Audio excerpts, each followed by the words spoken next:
اعوذ باللہ من الشیطان الرجیم، بسم اللہ الرحمن الرحیم۔ قافلہ شام جانے کے لیے تیار کھڑا تھا۔ یہ ایک تجارتی قافلہ تھا۔ بہت سے اونٹوں پر سامان لدا ہوا تھا۔ کئی افراد سامان کی نگہبانی اور انتظامات میں مصروف تھے۔ یہ سب مال ایک خاتون کا تھا۔ وہ نہایت دولت مند تھیں۔ ان کی مالی حیثیت کا اندازہ صرف اس بات سے لگایا جا سکتا ہے کہ جب شہر کے لوگوں کا قافلہ تجارت کے لیے روانہ ہوتا تھا، صرف اس خاتون کا سامان قبیلے کے بقیہ تمام افراد کے سامان کے برابر ہوتا تھا۔ یہ خاتون دولت مند تو تھی ہی، لیکن اس سے اہم بات یہ تھی کہ وہ بہت اچھی عادات اور بہترین اخلاق کی مالک تھیں، بہت سمجھدار اور ہمت والی تھیں۔ اللہ تعالیٰ نے انہیں ذہانت کے ساتھ ساتھ اچھی شکل و صورت بھی عطا فرمائی تھی۔ خاتون کو ان کی پاکیزہ طبیعت کی وجہ سے لوگ طاہرہ کہتے تھے۔ طاہرہ کا کاروبار بہت پھیلا ہوا تھا۔ ان کا تجارتی سامان ایک طرف شام بھیجا جاتا تھا تو دوسری طرف یمن کے شہروں میں فروخت کیا جاتا تھا۔ طاہرہ نے اپنے اس پھیلے ہوئے کاروبار کو چلانے کے لیے بہت سے ملازم رکھے ہوئے تھے، لیکن وہ کسی ایسے شخص کی تلاش میں تھی جو بہت دیانتدار ہونے کے ساتھ ساتھ اچھی انتظامی صلاحیتوں کا بھی مالک ہو۔ کچھ عرصے سے طاہرہ ایک دیانتدار اور سچے نوجوان کے چرچے سن رہی تھیں۔ ہر فرد اس نوجوان کی تعریف کرتا تھا۔ لوگ اسے امین یعنی امانت دار اور صادق یعنی سچا کہتے تھے۔ لوگ بتاتے تھے کہ یہ نوجوان اپنے چچا کے ساتھ کئی بار تجارتی سفر پر جا چکا ہے۔ اس سے صاف ظاہر تھا کہ اس نوجوان کے لیے تجارت کوئی نئی بات نہ تھی۔ طاہرہ نے فیصلہ کیا کہ وہ اپنا مال تجارت اس نوجوان کو دے کر شام بھیجیں گی۔ انہوں نے نوجوان کو پیغام بھجوایا کہ اگر آپ میرا تجارتی سامان لے کر شام جائیں تو میں دوسرے لوگوں کے مقابلے میں آپ کو دگنا معاوضہ دوں گی۔ نوجوان نے پیشکش قبول کر لی اور اب وہی نوجوان خاتون کا تجارتی قافلہ لے کر شام جا رہا تھا۔ طاہرہ نے اپنے خاص غلام میسرہ کو بھی قافلے کے ساتھ روانہ کیا تھا۔ انہوں نے میسرہ کو تاکید کی تھی کہ قافلے کے نوجوان قائد کا خاص خیال رکھنا، اسے کوئی تکلیف نہ ہونے پائے۔ کچھ عرصے بعد طاہرہ کا مال تجارت لے جانے والا قافلہ شام سے واپس لوٹ آیا۔ یہ سفر بہت کامیاب رہا تھا۔ تمام مال دگنے منافع پر فروخت ہو گیا تھا۔ ایک اور خاص بات یہ تھی کہ قافلے کے ساتھ جانے والا ہر شخص قافلے کے نوجوان سردار کے اخلاق اور اعلیٰ انتظام کی تعریف کر رہا تھا۔ طاہرہ کا خاص غلام میسرہ تو اس نوجوان کی خوبیاں بیان کرتے تھکتا نہ تھا۔ طاہرہ نے اپنا وعدہ پورا کیا۔ انہوں نے تجارتی قافلہ لے جانے والے نوجوان کو طے شدہ رقم سے بڑھ کر معاوضہ دیا۔ یہی نہیں، انہوں نے نوجوان کی خوبیوں کے اعتراف کے طور پر چند تحفے بھی اسے پیش کیے۔ طاہرہ 2 مرتبہ بیوہ ہو چکی تھی۔ پہلے شوہر کے انتقال کے بعد دوسری شادی ہوئی۔ دوسرے شوہر بھی وفات پا گئے تو شہر کے کئی معزز سرداروں نے طاہرہ کو شادی کے پیغامات بھیجے، لیکن طاہرہ نے انکار کر دیا تھا۔ اب ان کی عمر 40 سال کے لگ بھگ تھی۔ وہ محسوس کر رہی تھی کہ وہ اس نوجوان کے بہترین اخلاق سے بہت متاثر ہو گئی ہیں جسے انہوں نے اپنا سامان تجارت دے کر شام بھیجا تھا۔ نوجوان کی عمر صرف 25 سال تھی۔ طاہرہ عمر میں اس سے بڑی تھیں، لیکن انہوں نے غور و فکر کے بعد اس نوجوان کو شادی کا پیغام بھیج دیا۔ نوجوان کو پیغام ملا تو اس نے اپنے چچا سے مشورہ طلب کیا۔ نوجوان کے والد کا تو بہت پہلے انتقال ہو چکا تھا۔ چچا ہی اس کے سرپرست تھے۔ چچا نے اس رشتے کی تائید کی تو نوجوان نے پیغام قبول کر لیا۔ بات طے ہو گئی۔ سیدہ طاہرہ نے نکاح کی تاریخ مقرر کی اور پیغام دیا کہ حسب دستور اپنے خاندان کے بزرگوں کے ساتھ آئیے۔ مقررہ تاریخ کو نوجوان اپنے بزرگوں کے ساتھ طاہرہ کے گھر آیا۔ نوجوان کے چچا نے نکاح پڑھایا۔ اب طاہرہ اس بااخلاق، دیانتدار، صادق اور امین نوجوان کی بیوی تھیں۔ اس وقت کسے معلوم تھا کہ چند برس بعد اللہ تعالیٰ اس صادق و امین نوجوان کو دنیا کے آخری نبی کا عظیم الشان مرتبہ عطا فرمائے گا۔ یہ تھی طاہرہ جنہیں ہم سب حضرت خدیجہ رضی اللہ تعالی عنہا کے نام سے جانتے ہیں۔ حضرت خدیجہ رضی اللہ تعالی عنہا تمام مسلمانوں کی ماں، جن کو اللہ تعالیٰ نے یہ درجہ بلند عطا فرمایا کہ وہ نبی کریم صلی اللہ علیہ وآلہ وسلم کی سب سے پہلی زوجہ محترمہ تھیں۔ حضرت خدیجہ وہ عظیم اور خوش نصیب خاتون ہیں جو نبی آخر الزماں محمد صلی اللہ علیہ وآلہ وسلم کی نبوت پر سب سے پہلے ایمان لائیں۔ آپ کو یہ فضیلت بھی حاصل ہے کہ اللہ تعالی نے آپ کو سلام کہلوایا۔ آپ ہی کے بارے میں رسول اقدس صلی اللہ علیہ وآلہ وسلم نے فرمایا، ساری دنیا کی عورتوں میں اپنے زمانے میں مریم حضرت عیسیٰ علیہ السلام کی والدہ افضل تھیں، اور اسی طرح خدیجہ رضی اللہ تعالی عنہا افضل ہیں۔ حضرت خدیجہ مکہ مکرمہ کے ایک تاجر خویلد بن اسد کی صاحبزادی ہیں۔ ان کی والدہ کا نام فاطمہ بنت زائدہ ہے۔ حضرت خدیجہ ایک معزز خاندان سے تعلق رکھتی ہیں۔ آپ کا سلسلہ نسب 5ویں پشت میں نبی کریم صلی اللہ علیہ وآلہ وسلم کے خاندان سے جا ملتا ہے۔ حضرت خدیجہ کی پہلی شادی ابو حالہ بن زرارہ تمیمی سے ہوئی۔ ان سے 2 لڑکے پیدا ہوئے، ایک کا نام ہند تھا، دوسرے کا حارث۔ ابو حالہ کے انتقال کے بعد حضرت خدیجہ کی شادی عتیق بن عائد مخزومی سے ہوئی۔ ان سے ایک لڑکی پیدا ہوئی، اس کا نام بھی ہند رکھا گیا، اسی وجہ سے حضرت خدیجہ ام ہند بھی کہلاتی تھیں۔ عتیق کے وفات پا جانے کے بعد حضرت خدیجہ نبی کریم صلی اللہ علیہ وآلہ وسلم کے نکاح میں آئیں۔ رسول اقدس صلی اللہ علیہ وآلہ وسلم کو حضرت خدیجہ سے بے حد محبت تھی۔ وہ حضور صلی اللہ علیہ وآلہ وسلم سے نکاح کے بعد 25 برس تک زندہ رہیں۔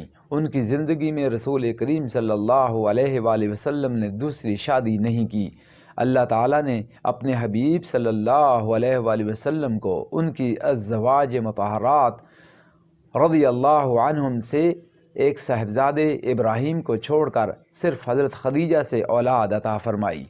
4 بیٹیاں حضرت زینب رضی اللہ تعالی عنہا، حضرت رقیہ رضی اللہ تعالی عنہا، حضرت ام کلثوم رضی اللہ تعالی عنہا اور حضرت فاطمہ الزہراء رضی اللہ تعالی عنہا۔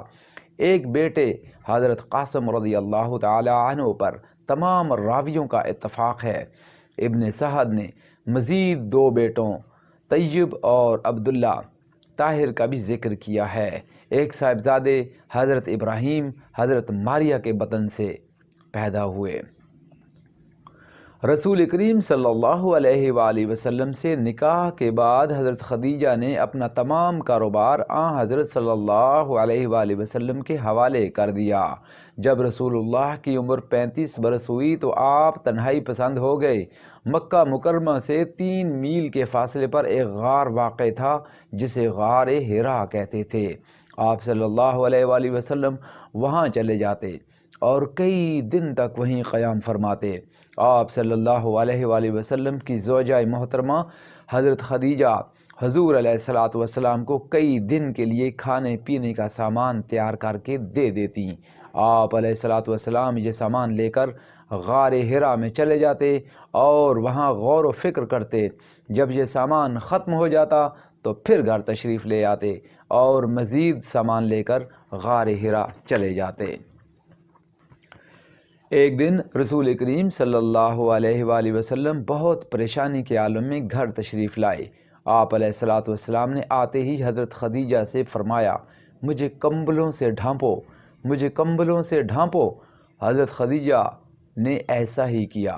جب کچھ دیر بعد حضرت صلی اللہ علیہ وآلہ وسلم کو ذرا سکون ہوا تو آپ علیہ الصلوۃ والسلام نے غار حرا میں اپنے ساتھ کچھ دیر قبل پیش آنے والا واقعہ حضرت خدیجہ کو سنایا کہ میں غار حرا میں تھا کہ ایک فرشتہ آیا اور اس نے مجھ سے کہا اقرا یعنی پڑھ۔ میں نے جواب دیا مجھے پڑھنا نہیں آتا۔ اس پر اس نے مجھے پکڑ کر زور سے بھینچا، پھر اس نے مجھے چھوڑ دیا اور کہا پڑھ۔ میں نے جواب دیا مجھے پڑھنا نہیں آتا۔ اس نے دوبارہ مجھے بھینچا اور میری قوت برداشت جواب دینے لگی۔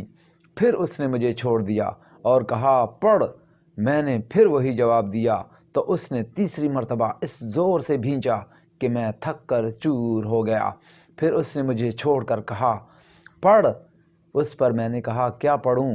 اس نے کہا پڑھو اپنے رب کے نام کے ساتھ جس نے پیدا کیا، جس نے انسان کو منجمد خون سے پیدا کیا۔ پڑھو کہ تمہارا رب نہایت بزرگ کرم والا ہے، جس نے قلم کے ذریعے سے علم سکھایا، اسی نے انسان کو وہ سکھایا جسے وہ جانتا نہ تھا۔ جب تکمیل ہو گئی تو وہ فرشتہ چلا گیا اور یہ عبارت میرے ذہن پر نقش ہو گئی۔ یہ واقعہ حضرت عائشہ رضی اللہ تعالیٰ نے خود حضور علیہ السلام سے سن کر بیان فرمایا، جسے بخاری، مسلم اور دیگر محدثین نے مختلف اسناد کے ساتھ نقل کیا ہے۔ یہ واقعہ سنانے کے بعد نبی کریم صلی اللہ علیہ وآلہ وسلم نے حضرت خدیجہ سے فرمایا مجھے اپنی جان کا ڈر ہے۔ یہ ایک نہایت غیر معمولی صورتحال تھی، لیکن اس موقع پر حضرت خدیجہ نے بے حد یقین، حکمت اور محبت سے آپ علیہ السلام کی دلجوئی فرمائی۔ آپ گزشتہ 15 برسوں سے حضور علیہ السلام کے ساتھ زندگی بسر کر رہی تھیں۔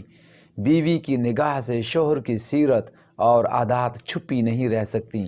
اس موقع پر حضرت خدیجہ نے جن الفاظ میں اپنے شوہر کو تسلی دی، وہ حضور علیہ السلام کے کردار کی عظمت، آپ صلی اللہ علیہ وآلہ وسلم کے اخلاق کی بلندی اور آپ علیہ السلام کی خوبیوں کا اعتراف صاف ظاہر کرتے ہیں۔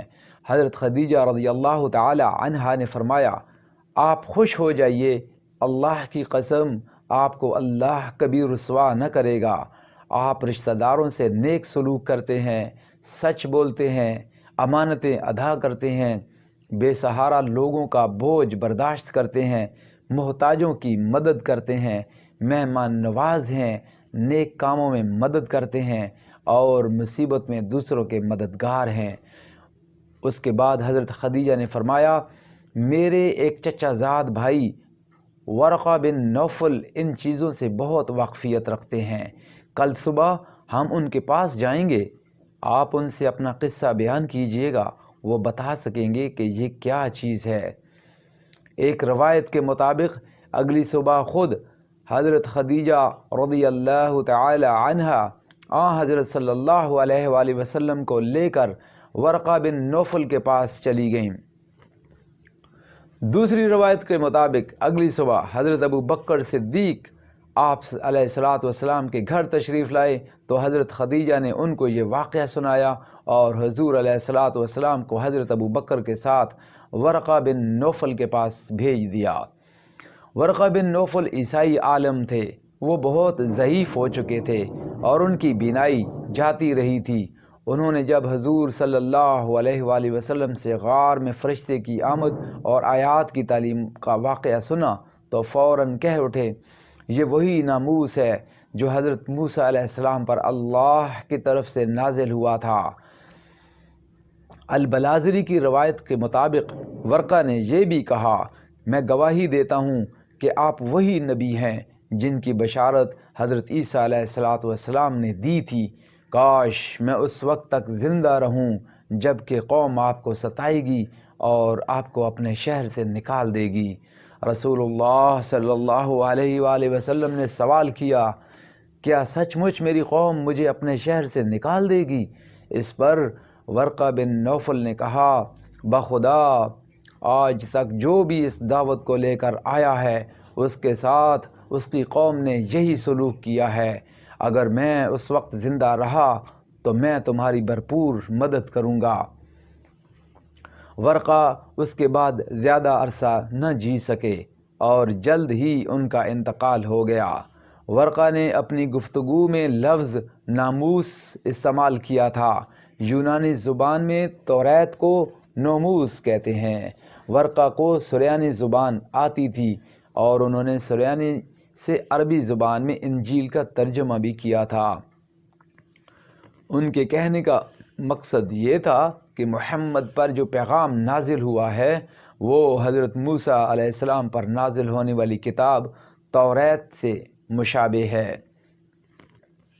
رسول کریم صلی اللہ علیہ وآلہ وسلم پر پہلی وحی نازل ہونے کے بعد 3 سال تک کوئی اور وحی نازل نہیں ہوئی، لیکن اس دوران حضرت صلی اللہ علیہ وآلہ وسلم نے اپنے بہت قریبی احباب کو رازداری کے ساتھ اسلام کی دعوت پہنچائی۔ آپ کی دعوت پر سب سے پہلے لبیک کہنے کی سعادت آپ علیہ السلام کی زوجہ محترمہ حضرت خدیجہ رضی اللہ تعالی عنہا کو حاصل ہوئی۔ مردوں میں حضرت ابو بکر، بچوں میں حضرت علی علیہ السلام اور غلاموں میں حضرت زید بن حارثہ نے سب سے پہلے اسلام قبول کیا۔ البلاذری کی روایت کے مطابق پہلی وحی کے موقع پر حضرت جبرائیل علیہ السلام نے حضور اکرم صلی اللہ علیہ وآلہ وسلم کو طہارت حاصل کرنے کا طریقہ، وضو کا طریقہ بھی بتایا اور پھر امام بن کر نماز پڑھائی۔ رسول اللہ صلی اللہ علیہ وآلہ وسلم نے حضرت جبرائیل کی امامت میں نماز ادا کی۔ نبی کریم صلی اللہ علیہ وآلہ وسلم نے اپنی نبوت کے ابتدائی زمانے میں گو کہ کھلے عام تبلیغ شروع نہیں فرمائی تھی، لیکن آپ صلی اللہ علیہ وآلہ وسلم اپنی زوجہ محترمہ حضرت خدیجہ کے ساتھ نماز ادا کرنے لگے تھے۔ ابن الاثیر کے مطابق چاشت کی نماز آپ صلی اللہ علیہ وآلہ وسلم حرم میں ادا فرماتے تھے، کیونکہ یہ نماز قریش کے مذہب میں جائز تھی۔ سیرت کی کتب میں یہ روایت بھی ملتی ہے کہ رسول اللہ صلی اللہ علیہ وآلہ وسلم اور حضرت خدیجہ دونوں کعبہ کے سامنے نماز پڑھا کرتے تھے اور لوگ انہیں حیرت سے دیکھتے تھے۔ اس وقت تک قرآن پاک کی وہ آیات نازل نہیں ہوئی تھیں جن میں بت پرستی کو برا قرار دیا گیا تھا، اس لیے مکہ والوں میں حضور صلی اللہ علیہ وآلہ وسلم سے دشمنی پیدا نہیں ہوئی تھی۔ بعد میں نبی کریم صلی اللہ علیہ وآلہ وسلم شہر سے باہر جا کر صحرا میں یا کسی پہاڑ کی گھاٹی میں چھپ کر نماز ادا کرنے لگے۔ حضرت خدیجہ بھی آپ علیہ السلام کے ساتھ ہوتی تھیں۔ ایسے موقع پر حضرت علی بھی حضرت صلی اللہ علیہ وآلہ وسلم اور حضرت خدیجہ کا پیچھا کرتے ہوئے گھاٹی تک پہنچ جاتے تھے اور وہ بھی اس نماز میں شامل ہو جاتے تھے۔ کچھ عرصے بعد اللہ تعالیٰ نے نبی کریم صلی اللہ علیہ وآلہ وسلم کو حکم دیا کہ اپنے قریبی رشتہ داروں کو اللہ سے ڈرائیں، یعنی ان تک اسلام کی دعوت پہنچائیں۔ رسول اکرم صلی اللہ علیہ وآلہ وسلم نے حضرت علی کو حکم دیا کہ بازار سے اشیاء خرید کر لائیں، پھر اپنی زوجہ محترمہ حضرت خدیجہ سے فرمایا کہ ان اشیاء سے ضیافت کا اہتمام کریں۔ پھر حضرت علی کو بھیجا کہ خاندان کے تمام گھروں میں جائیں اور انہیں دعوت دیں کہ فلاں دن اور فلاں وقت کھانے کے لیے میرے گھر تشریف لائیں۔ مقررہ دن بنی ہاشم اور بنی عبد المطلب کے لوگ کھانے پر آئے۔ حضرت صلی اللہ علیہ وآلہ وسلم نے سب کو اسلام کی دعوت دی، لیکن ابو لہب نے بدزبانی کی اور محفل درم برم ہو گئی۔ حضرت علی رضی اللہ تعالی عنہ نے رسول اللہ صلی اللہ علیہ وآلہ وسلم کا ساتھ دینے کا اعلان فرمایا۔ اس کے بعد کفار مکہ نے حضرت صلی اللہ علیہ وآلہ وسلم اور آپ کا ساتھ دینے والوں کی مخالفت شروع کر دی، اور وقت گزرنے کے ساتھ ساتھ اس مخالفت میں شدت آتی گئی۔ نبی کریم صلی اللہ علیہ وآلہ وسلم اور آپ کے صحابہ اکرام کو طرح طرح کی تکالیف دی جانے لگیں۔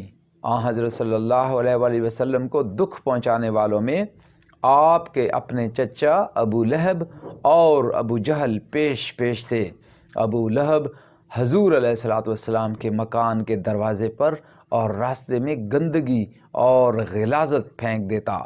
وہ ہر اس جگہ رسول اللہ کے پیچھے چلا جاتا جہاں آپ علیہ الصلاۃ والسلام تبلیغ فرما رہے ہوتے اور شور مچا کر حضور صلی اللہ علیہ وآلہ وسلم کے خلاف باتیں کر کے لوگوں کو آپ علیہ الصلاۃ والسلام کی باتیں سننے سے روک دیتا تھا۔